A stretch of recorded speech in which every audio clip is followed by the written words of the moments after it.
Welcome back to Prime Wealth.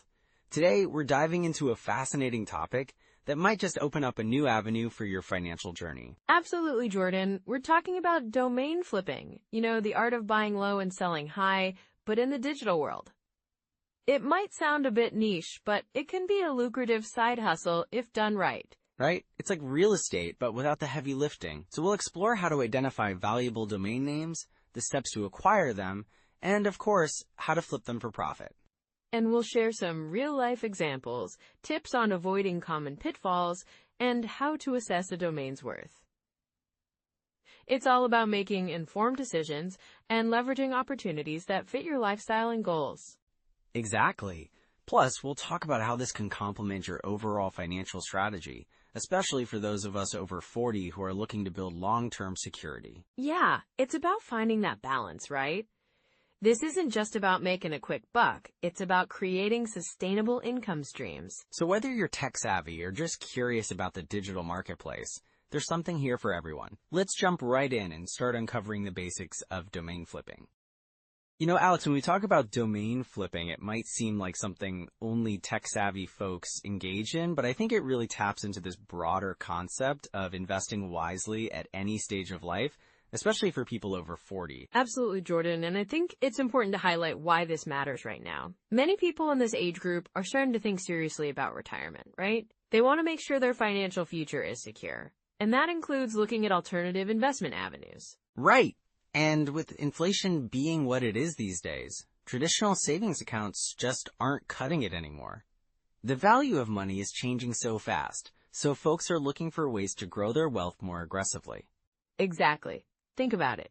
If you're 40 now and planning to retire at 65, that's just 25 years to build your nest egg. With rising costs, that can feel daunting.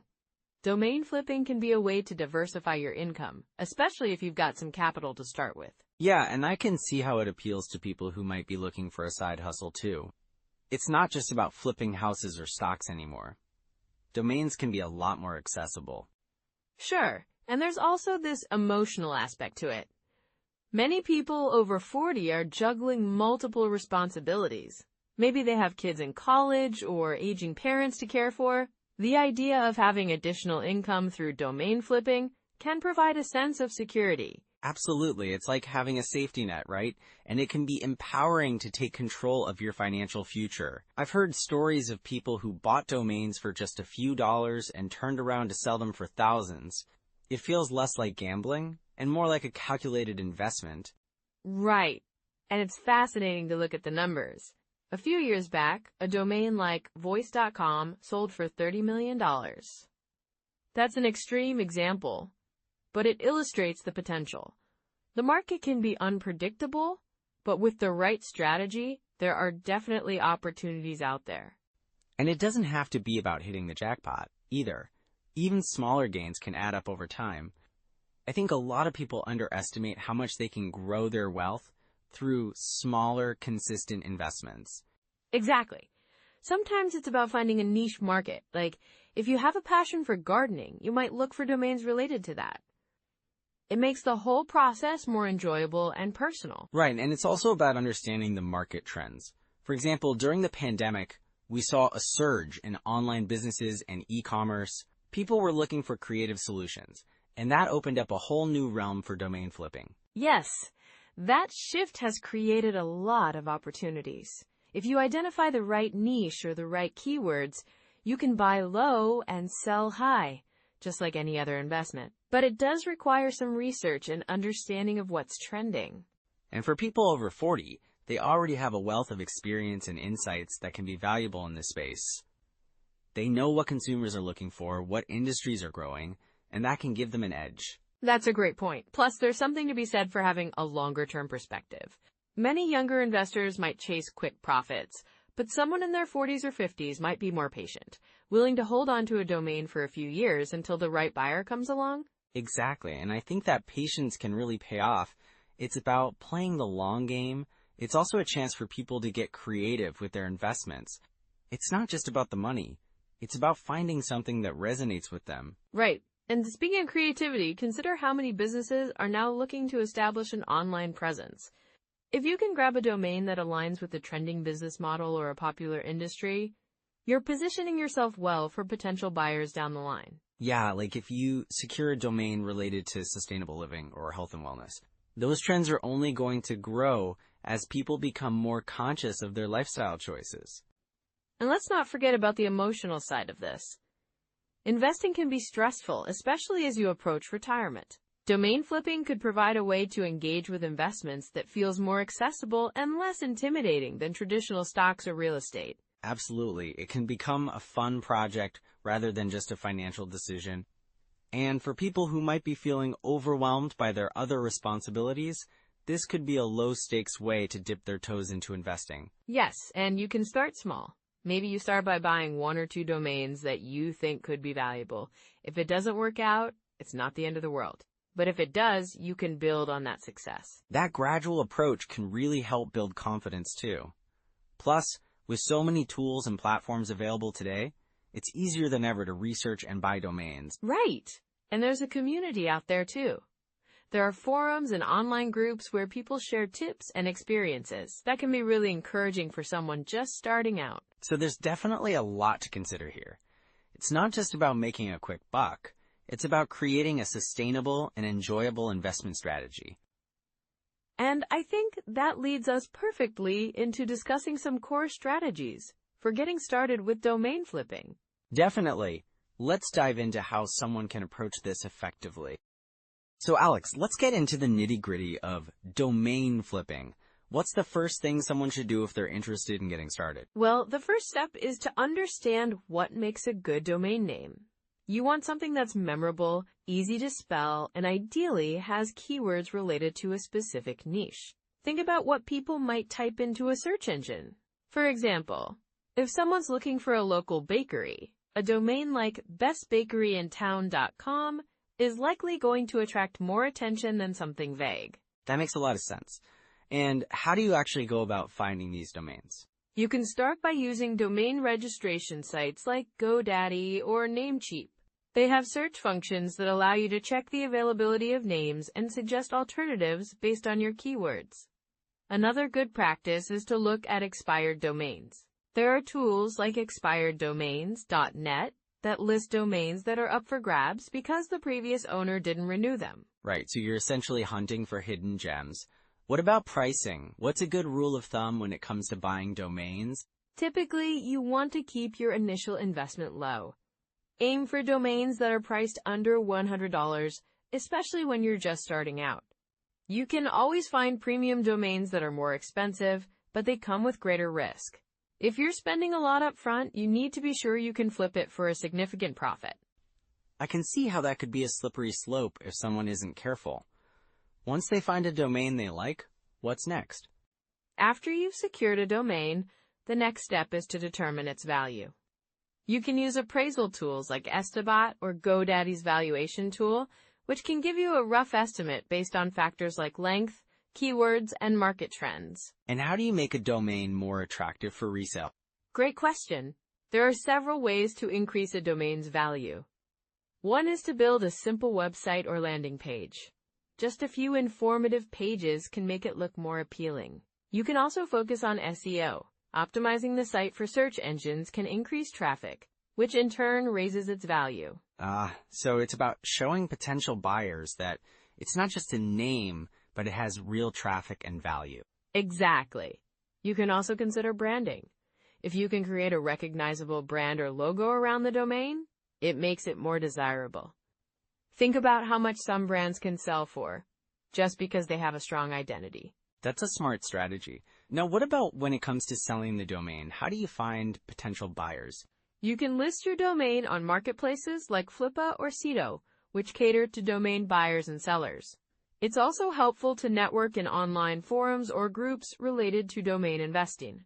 Sometimes, just reaching out directly to businesses that might benefit from your domain can yield good results. So it's like targeted outreach. You're not just throwing it out there and hoping someone bites. Right, and when you do find a potential buyer, be prepared to negotiate. You can start by setting a price that reflects the domain's value, but be open to discussion. What about timing? Is there a best time to sell? Timing can make a difference. If you notice a trend or sudden demand in a specific niche, that's often a good time to sell. You should keep an eye on market trends, industry news, and seasonal changes. For instance, if you have a domain related to gardening, selling it in early spring might yield better results than in the winter. That's a good tip. So it's really about being proactive and informed. Are there any tools you recommend for tracking market trends? For sure. Google Trends is a fantastic resource. It shows you what people are searching for over time. You can also use SEMrush or Ahrefs to dive deeper into keyword analysis and see which domains are getting the most traffic. I love that. Now let's talk about some common rules of thumb for domain flipping. What should someone keep in mind? One key rule is to always do your research before purchasing a domain. Make sure it doesn't have a negative history, like being used for spam or illegal activities. You can check its history on tools like Wayback Machine or Whoislookup. That's interesting. What else? Another important rule is to keep a budget and stick to it. It's easy to get caught up in the excitement of buying domains, but you have to be disciplined. Set a limit for how much you're willing to invest. Definitely. And I imagine patience is crucial too, right? Absolutely. Domain flipping isn't a get-rich-quick scheme. It might take time to find the right buyer or for the domain to appreciate in value. And what about diversifying? Should someone focus on just one niche, or is it better to spread out? A bit of both can work well. Starting with a specific niche allows you to become an expert in that area. But once you gain some experience, branching out can help mitigate risks. That makes sense. So if someone's starting out, they might want to focus on something they're passionate about, right? Exactly. That way, it's not just about making money. They're also more likely to enjoy the process. So what are some pitfalls to avoid as they get into this? Well, one common mistake is not doing enough research before purchasing. Another is overestimating the value of a domain. Just because you think it's cool doesn't mean others will. That's a good point. It's important to stay grounded. Right. And also, don't rush to sell just because you've held on to a domain for a while. Sometimes waiting for the right opportunity can yield better returns. Those are some solid insights, Alex. Thanks, Jordan. So as you dive into domain flipping, remember to do your research, keep your budget in check, and be patient. Really practical advice. Now, let's transition to some of those common pitfalls. So, Alex, I think it's really important to talk about the common pitfalls people face when they dive into domain flipping. Absolutely. I mean, one of the biggest mistakes is getting overly attached to a domain name just because it sounds cool or has personal significance. It's easy to lose sight of the market value. Right? I've heard stories of people holding onto a domain thinking it's a gold mine, only to realize it's not even on anyone's radar. Exactly. There's a fine line between passion and practicality. You have to remember that the value of a domain is determined by demand, not just by your personal connection to it. So how can someone spot that danger sign? Well, first, you should be doing your research. If you're looking at a domain name and it doesn't have search volume, or if it's not related to an industry that's trending or growing, you might want to reconsider investing in it. That makes sense. I guess it's all about understanding what people actually want. Yes. And another common mistake is not keeping up with trends. The digital landscape changes rapidly. What's hot today might not be tomorrow. That's true. I mean, just look at how quickly social media platforms rise and fall. Exactly. If you're not aware of current trends or emerging industries, you might end up with a domain that no one wants. For instance, think about the rise of AI and how many domains related to that are popping up. Oh, right. So if someone was focused on, let's say, a niche that's declining, they might be stuck with a domain that has little to no future value. Precisely. And another pitfall is underestimating the costs involved.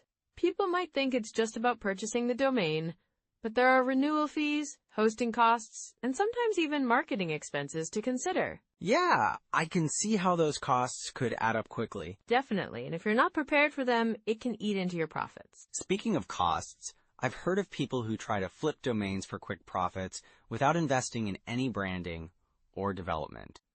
That's a classic mistake. A domain can be more appealing if it has some sort of development, even just a simple landing page. Without that, it's hard to justify a higher sale price. So it's not just about buying low and hoping to sell high. There's more to it than that. Exactly. And then there's the issue of timing. I've seen people try to flip domains too quickly, thinking they'll get rich overnight. Ah, yes, the get-rich-quick mindset. Right. It's important to be patient and understand that sometimes it takes time to find the right buyer. If you rush, you might sell for much less than it's worth. So what's a healthy approach to timing? A good rule of thumb is to give yourself a timeline, maybe 6 months to a year. This gives you enough time to market the domain effectively and actually find interested buyers. That's solid advice. One other pitfall is not networking within the domain community. Connecting with other domain flippers can provide invaluable insights and potential partnership opportunities. I guess it's like any other business. The more you know, the better your chances of success. Exactly. And if you're isolated, you might miss out on trends or opportunities. Plus, they can provide support when things get tough. Have you seen any specific examples of people who faced challenges because they didn't network? Sure. I once knew someone who had a really great domain but didn't reach out to any potential buyers or communities. He ended up holding on to it for way too long, simply because he was too shy or hesitant to promote it. Wow, that's a shame. Yeah, and by the time he decided to sell, the market for that type of domain had shifted, and he missed his window. So it's about being proactive, not just reactive. Exactly. You have to be willing to put yourself out there. And then there's the emotional aspect. People often invest their emotions in their domains, which can cloud their judgment. Oh yes, I can see how that could happen. It's essential to stay objective. If you're too attached, you might ignore red flags or overvalue your domain. That's definitely a lesson to learn. Another thing to watch out for is not diversifying your portfolio. Some people buy multiple domains in the same niche, thinking they'll all perform similarly. But if that niche tanks, they're in trouble. That's a good point. So having a mix could help cushion against market fluctuations. Yes, a broader portfolio can spread out risks. And lastly, be cautious of overestimating your domain's value. Like those inflated appraisals? Exactly. Just because an appraisal tool gives a high value doesn't mean it's worth that much in reality. Always cross-check with actual sales data and trends. So, to sum it up, there are a lot of factors to consider, from emotional attachment to market trends. Right, and being aware of common pitfalls can help you navigate this space more effectively. It sounds like there are concrete steps to take if someone finds themselves in a tricky situation. Absolutely. If you recognize you've made a mistake, the key is to reassess your strategy, maybe even seek advice from experienced flippers. And don't be afraid to pivot if things aren't working out. Exactly. You can recover from mistakes, but you have to be willing to learn and adapt. So, with that in mind, what are some immediate steps someone can take if they're considering jumping into domain flipping, or even if they're already in the game? Well, first, do thorough research on your potential domains, look into market trends, and assess their value critically. That's a great start. And connect with online communities, maybe join forums or social media groups dedicated to domain flipping. Networking sounds crucial. It really is. And always keep an eye on your costs and timeline. So those are some immediate steps you can take. Now let's bring everything together. So diving into domain flipping, what are some immediate actions our listeners can take, Alex? Well, first off, you want to start by understanding the market. A good way to do this is to spend some time researching current domain trends. You can use tools like NameBio or GoDaddy's domain appraisal to see what domains similar to what you're considering are selling for. Right, and that gives you a real sense of value, doesn't it? Exactly. Once you've done that, I'd recommend starting small. Look for domains that have potential but aren't priced too high. Maybe something in the $10 to $50 range, just to get your feet wet without a huge financial commitment. That sounds manageable. What else should they consider? Another important step is to brainstorm domain names. Think about niches you're passionate about or industries you're familiar with. Use a tool like Lean Domain Search, which helps generate ideas based on keywords you input. That's a great idea. It's all about finding that sweet spot between something catchy and relevant, right? Absolutely. And don't forget to check the availability of those domains on sites like Namecheap or GoDaddy. If the domain is taken, see if it's available for sale, or if you can approach the owner to negotiate a price. Negotiating can be tricky, though. Any tips on how to approach that? Definitely start with research, understand the domain's history and its traffic stats. If it's generating traffic, that's a bargaining chip. When you reach out, be respectful and straightforward about your interest. And if they're not interested in selling? Well, you can either move on to another domain or consider making an offer that's reasonable. Sometimes people are more open to selling than you might think, especially if they're not actively using it. So once they've got a domain, what's next? After purchasing, you want to set it up for resale. Consider using a landing page to show potential buyers what the domain could be used for.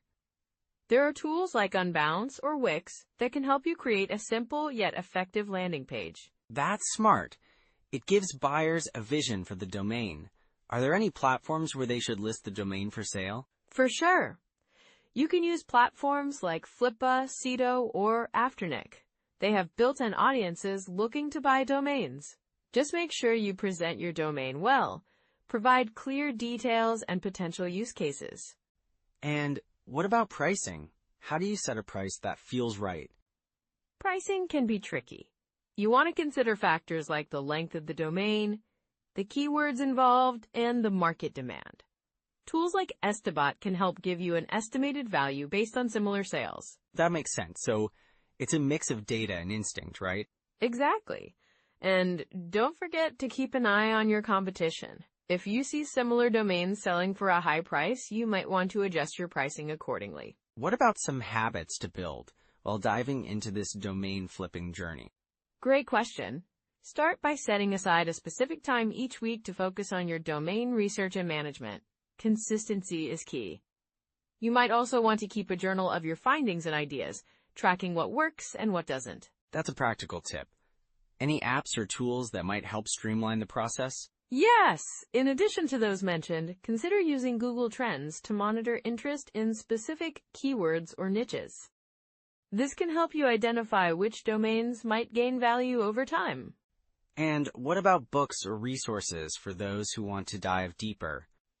I'd recommend Domain Flipping, The Complete Guide to Buying and Selling Domain Names by Eric W. Johnson. It covers the fundamentals and advanced strategies.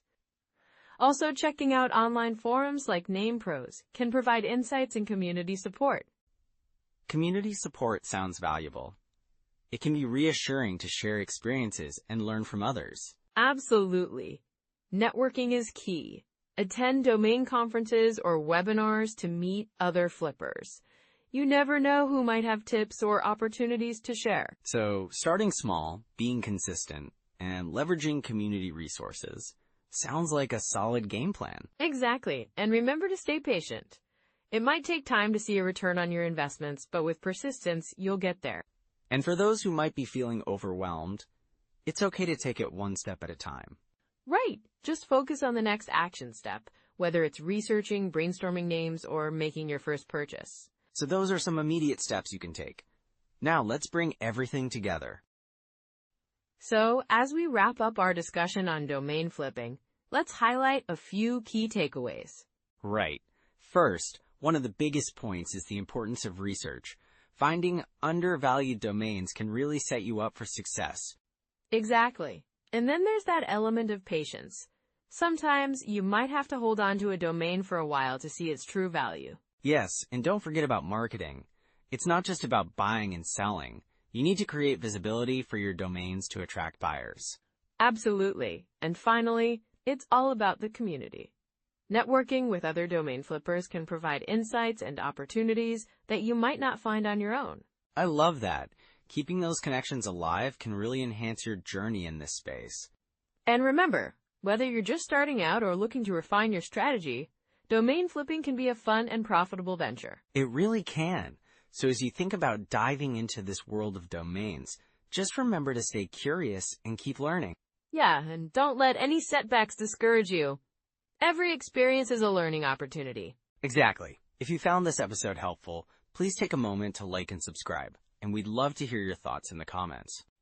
Share this with someone you know who's over 40 and might be interested in exploring domain flipping. And next time, we'll dive into app development for passive revenue. That's going to be exciting. Lots of potential there. For sure. Until then, Take care and keep pursuing your financial goals. We'll see you next time.